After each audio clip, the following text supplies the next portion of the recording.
এবার আবহাওয়ার খবর একটু দেব, কারণ হালকা শীতের আমেজ আবার পাওয়া যাচ্ছে।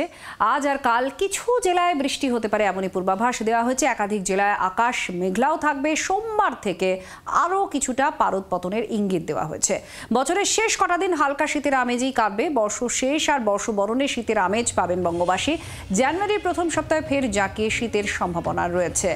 অন্বেষা ভট্টাচার্য আবহাওয়াবিদ, আলিপুর আবহাওয়া দফতর, তিনি কি পূর্বাভাস দিয়েছেন শুনুন।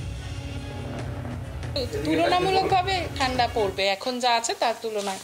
মানে এখন আগামী দুদিন এরকমই থাকবে। আজকে তো 28 তারিখ, 29-30 তারিখ থেকে একটু টেম্পারেচারটা ফল করা শুরু করবে। 2 to 4 ডিগ্রি মিনিমাম টেম্পারেচারটা ফল করবে বলে আমরা এক্সপেক্ট করছি।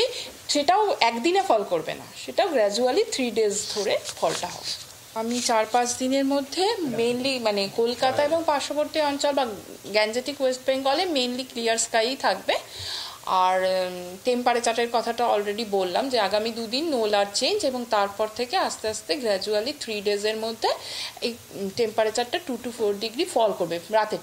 রাতের তাপমাত্রা মানে মিনিমাম বা সর্বনিম্ন তাপমাত্রাটা ফল করবে। উত্তরবঙ্গে আজকে বীরভূম এবং মুর্শিদাবাদে বিক্ষিপ্তভাবে বৃষ্টির সম্ভাবনা আছে, আর উত্তরবঙ্গেও আজকে বিক্ষিপ্তভাবে বৃষ্টির সম্ভাবনা আছে।